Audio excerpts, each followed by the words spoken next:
Senhor presidente, senhores senadores, nas últimas semanas, o comando das nossas Forças Armadas, o comando do Exército, da Marinha e da Aeronáutica, promoveram encontros com deputados e senadores para expor o programa de trabalho de cada uma das forças e, inevitavelmente, falou-se das restrições orçamentárias dramáticas que hoje pesam sobre o destino das nossas Forças Armadas.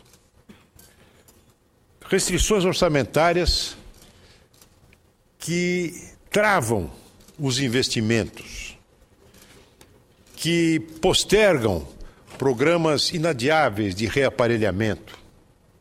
Eu não falo nem dos vencimentos parcos de profissionais da mais alta qualificação e que são disputados pelo mercado de trabalho, pelo mercado privado, que podem lhes pagar salários 3, 4, 5 vezes superiores ao que ganham um oficial das nossas Forças Armadas. Eu vou me referir apenas à questão dos investimentos, senador Requião.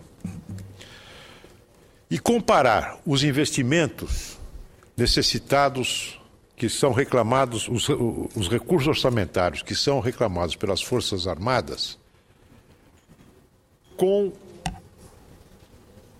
os gastos do governo federal, com estímulos à economia e cujos resultados são pífios, para dizer o mínimo. Vou comparar as renúncias de receita do governo federal, o montante dessas renúncias, com aquilo que é reclamado pelas Forças Armadas brasileiras para mantê-las num patamar mínimo de operacionalidade. A Secretaria da Receita Federal calcula a cada ano os gastos tributários que correspondem à perda de receita do governo federal com as desonerações dos seus tributos. Desde 2008, o governo federal abriu mão de mais de 30 bilhões de reais apenas com estímulo à compra de automóveis, com a redução do IPI. Eu estou me referindo apenas da perda de receita do governo federal e não à perda de receita dos estados e municípios, por via da redução do fundo de participação desses entes federativos. 30 bilhões para estimular a compra de automóveis. Até o final de 2013, deste ano, o montante dos estímulos à compra de automóveis será de cerca de 35 bilhões de reais, segundo os dados da Secretaria do Tesouro Nacional.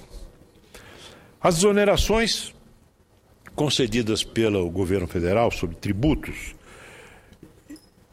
são amplas e atingem os mais variados setores.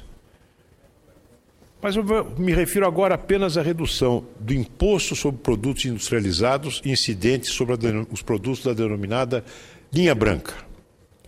O montante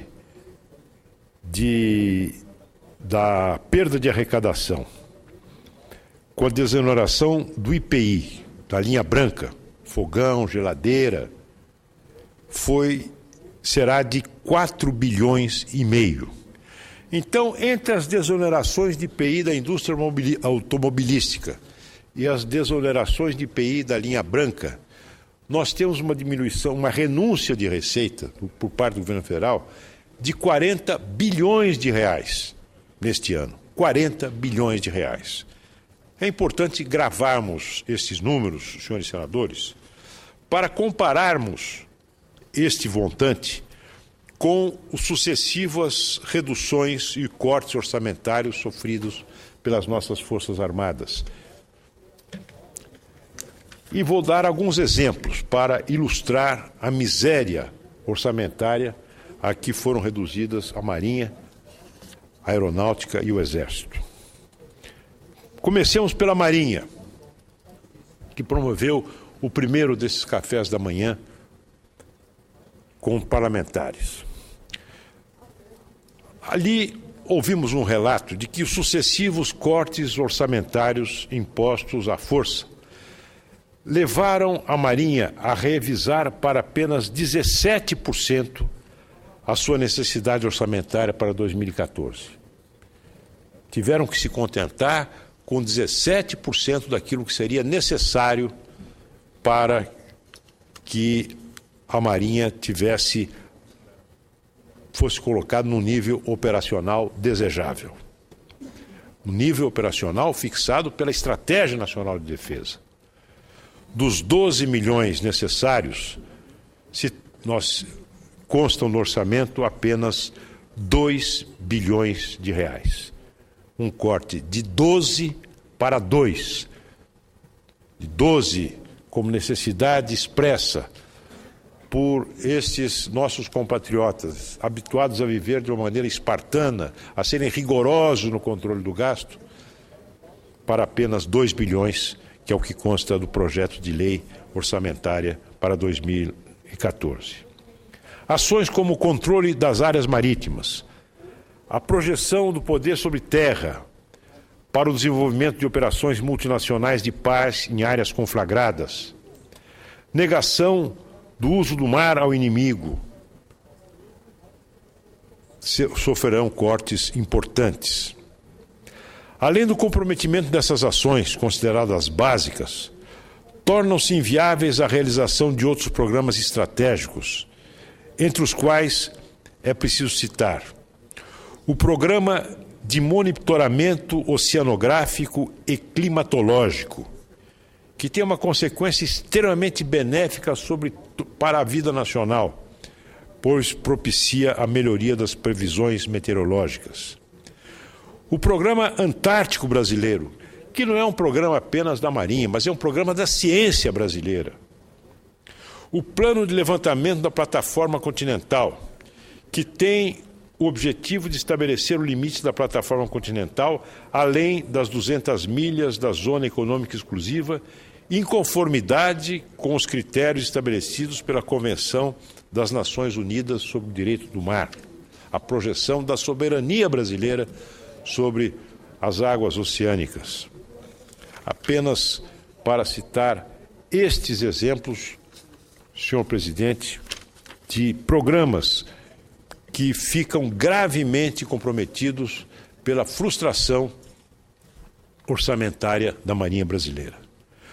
O caso da aeronáutica não é menos dramático. Dos 8 bilhões e 800 milhões projetados para atender às ações que incumbem a Força Aérea Brasileira, apenas um pouco mais da metade disso, 4 bilhões e 800 milhões, constam do projeto de lei orçamentária para 2014. Valor que corresponde a algo que realmente mal dá para a manutenção dos projetos em andamento. E alguns deles, sendo que alguns deles terão que ser sacrificados, meu caro deputado Osmar Terra, que nos visita essa tarde, com tanto prazer para nós. Com a redução do montante de recursos necessários para atender à demanda do setor, vários projetos estratégicos serão prejudicados, como disse. Me refiro a algum deles. Modernização da frota, que tem uma necessidade de 500 milhões de reais, contará em seu orçamento com apenas 133 milhões de reais. São encomendas, senador Requião, para a indústria naval brasileira. Prefere-se estimular a produção automobilística, mas não se dá a importância devida a encomendas da Marinha para a indústria naval brasileira. Aquisição de cargueiros e reabastecedores militares para execução de missões de transporte aéreo e logístico, busca e salvamento, a evacuação aeromédica e ajuda humanitária. Necessitaria de, no mínimo, 236 milhões de reais, mas apenas 50 milhões foram incluídos no nosso orçamento, na proposta orçamentária de 2014. Eu me enganei, senhor presidente, quando tratava de modernização da frota, Eu estava me referindo à frota aeronáutica e não à frota de navios. Mas, de qualquer forma, o prejuízo para a indústria brasileira, a indústria aeronáutica, é evidente quando se deixa de fazer encomendas a uma indústria nacional para favorecer a multinacionais na indústria automobilística instaladas no Brasil. Também os projetos voltados para o setor aeroespacial. Desenvolvimento e industrialização de helicópteros de porte médio, com foco na instalação de linha de produção para os mercados militar e mercado civil. Ampliação da capacidade industrial da Elibras e de empresas do setor aeroespacial, que sofreu um corte de cerca de 60% da sua real necessidade. Quer dizer, oportunidades que nós temos, senhor presidente, de desenvolver políticas industriais efetivas, que desenvolvem a indústria nacional, que geram conhecimento, que estimulam a produção de novas tecnologias, são deixados para trás em favor de programas de curto prazo, programas de desoneração cujo resultado efetivo para a sociedade brasileira estão ainda tem uma mensuração extremamente problemática, a contar pelo nível o grau absolutamente raquítico do desenvolvimento do nosso produto interno bruto. O Exército. O mesmo tratamento recebido pela Marinha e pela Aeronáutica foi dispensado ao Exército Brasileiro. De acordo com o documento elaborado por essa força, a proposta orçamentária apresentada pelo Executivo para o ano 2014 está muito abaixo do que denominaram as necessidades gerais do Exército. Eu vou aos números. O Exército encaminhou uma proposta da ordem de 21 bilhões.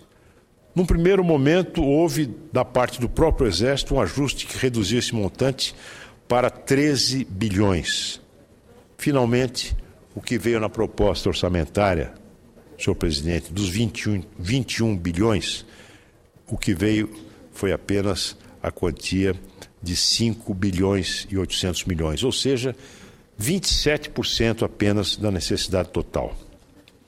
Hoje, as receitas geradas pelas próprias organizações militares do Exército são vinculadas majoritariamente às despesas de saúde e ensino, e as suas atividades fim dependem totalmente de recursos do Tesouro.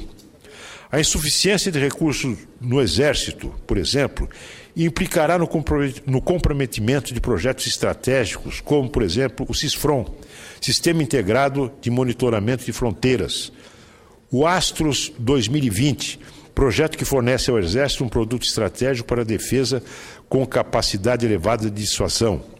Guarani, que criará uma nova família de blindados sobre rodas. Proteger, Sistema Integrado de Proteção de Estruturas Estratégicas Terrestres.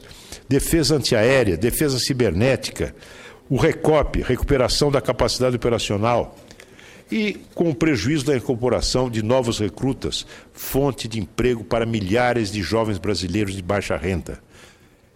O aumento do hiato tecnológico dos equipamentos do Exército Brasileiro de forma absoluta e irreversível em relação a outros exércitos. Não valorizar as Forças Armadas, senhor presidente, é jogar por terra avanços e inovações tecnológicas históricas que muito contribuíram e ainda contribuem para o desenvolvimento do nosso país. Não menos importante ter sido o papel do Exército na construção e na melhoria da infraestrutura do nosso país.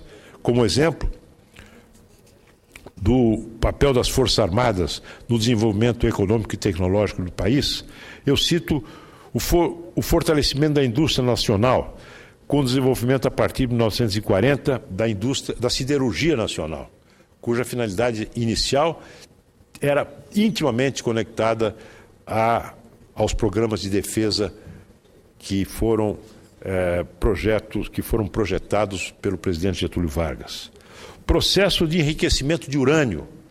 Quem visita o Centro de Pesquisa da Marinha, em Aramar, Quem visita o nosso centro de desenvolvimento, o nosso centro de pesquisa de energia atômica na Universidade de São Paulo, no campus da USP, pode avaliar a importância que tiveram pioneiros como o almirante Álvaro Alberto na luta pela autonomia brasileira no desenvolvimento da tecnologia nuclear, na tecnologia do enriquecimento do urânio.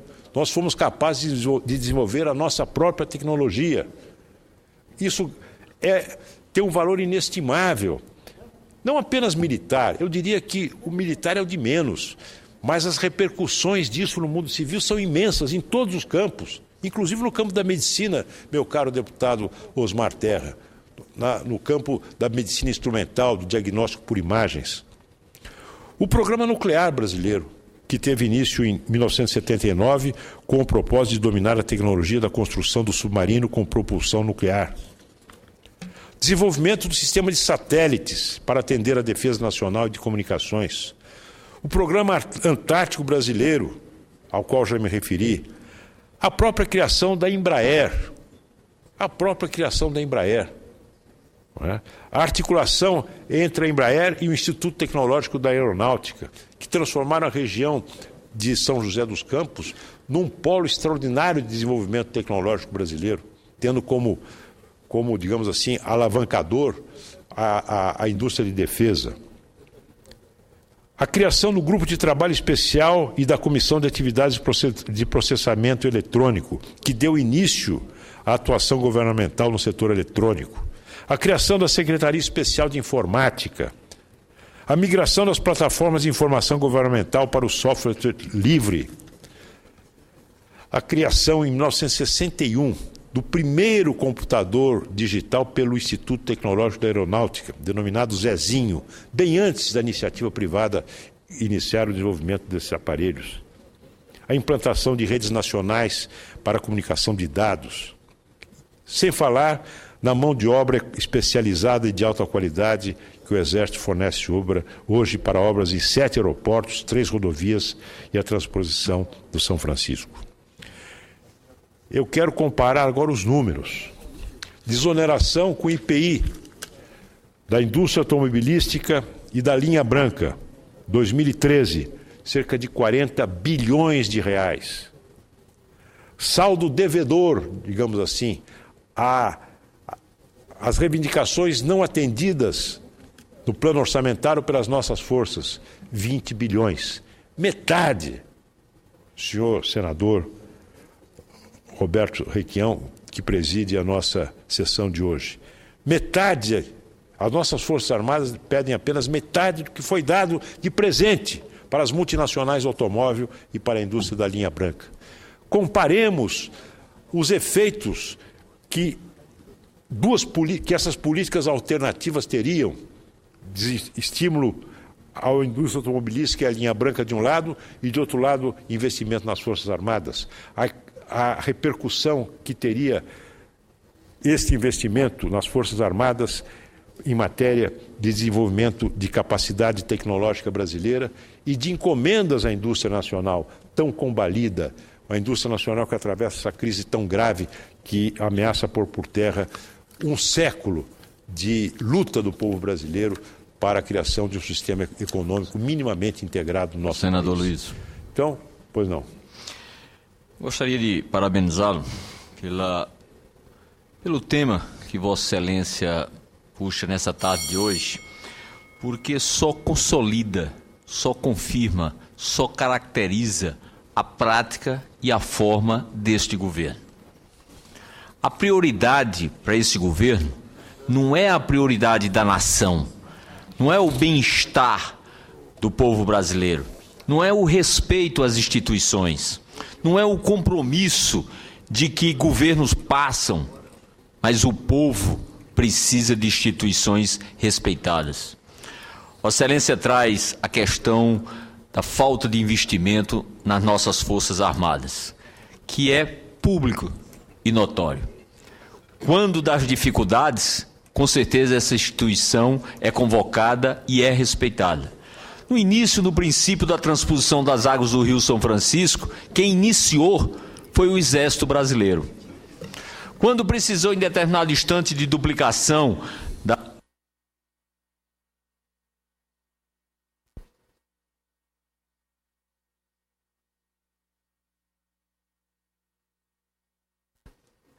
Só tranquilizo que não caçaram minha palavra, porque quem está presidindo é o senador Requião, senão eu já estava achando que essa instituição estava caçando minha palavra. Não. Mas, senador Aloysio... Havia uma determinação da mesa aqui, ao contrário disso. O presidente Renan me telefonou e disse, deixa o senador Cícero Lucena falar o tempo que ele quiser.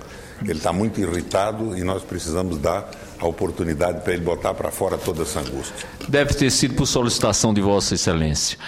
Mas, senador Aloysio, então, o Exército Brasileiro participou do início da transposição das águas do Rio São Francisco, que é 10% ou 15% dessa renúncia que Vossa Excelência fez referência desse ano da linha branca e dos automóveis.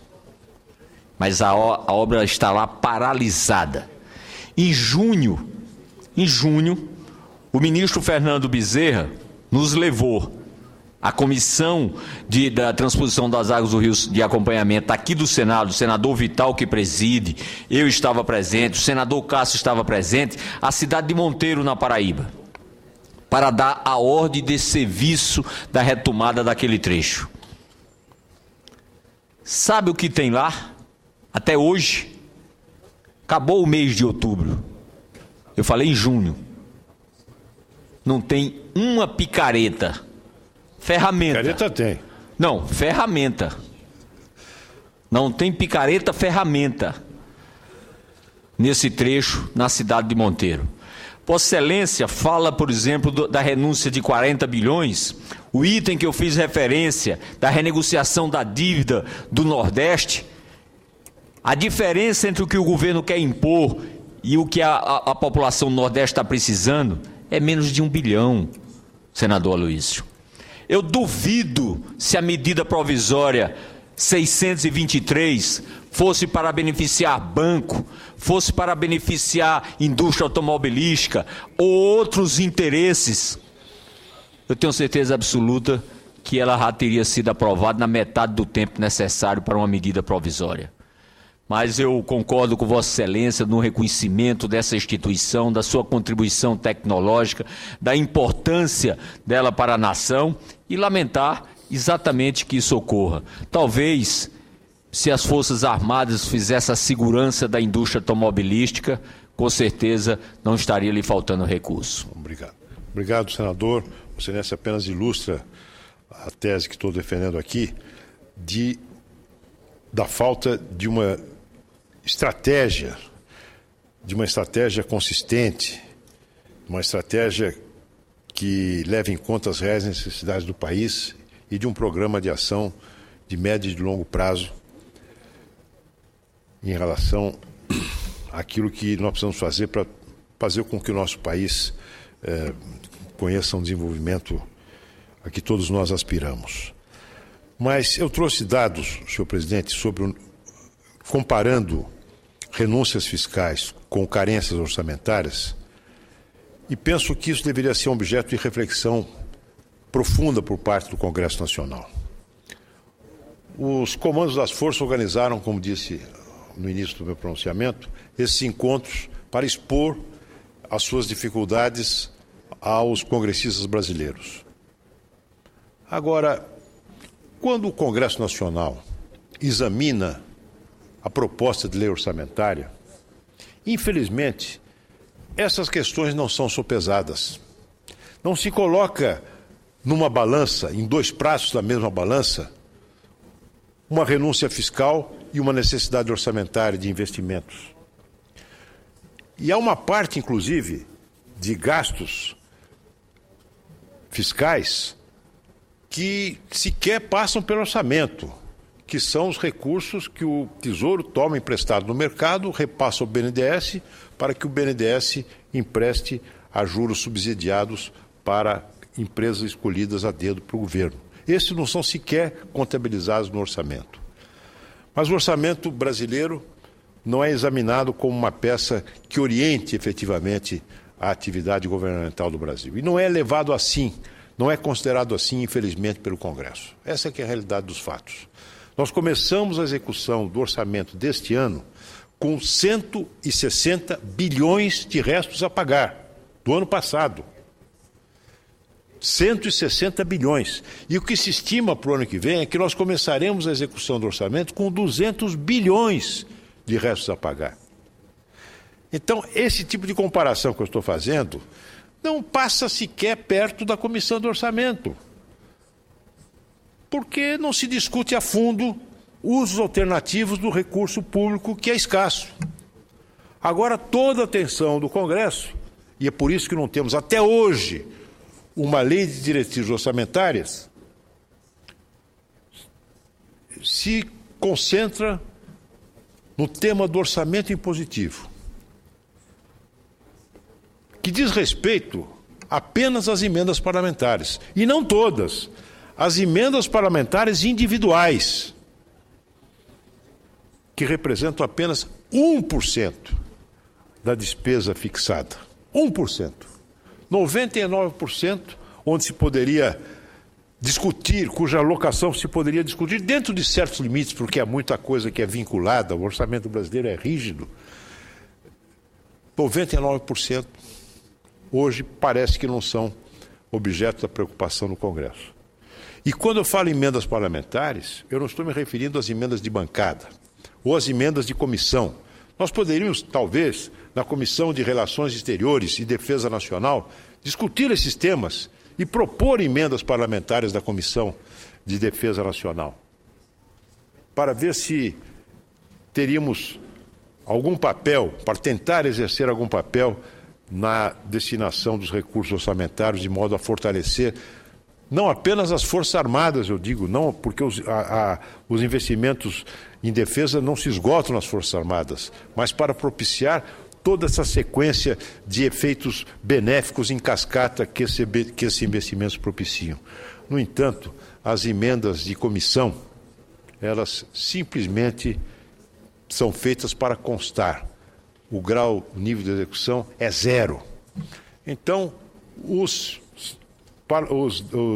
comandantes militares que promoveram esse encontro, infelizmente, estão aí a falar um pouco no vazio, porque ao transmitir as suas obrigações, as suas preocupações para os parlamentares, falam com pessoas que não têm hoje efetivamente poder de exercer aquilo pelo qual o parlamento foi criado, que é a definição dos gastos do recurso arrecadado por meio dos impostos e contribuições do bolso do povo brasileiro. Mas fica registrada essa preocupação. Eu quis falar hoje, meu caro senador Requião, a título de um depoimento sobre aquilo que eu ouvi nas reuniões, e penso que pelo menos isso deva ser um objeto de reflexão e de preocupação por parte do Senado da República, uma vez que me parece que o governo federal continua a fazer, em relação a essas demandas, ouvidos de marcador, ou ouvidos de mercador, como, para retomar a expressão que Vossa Excelência tão bem, por significado Vossa Excelência, tão bem explicou ao Senado com auxílio de Câmara Cascudo.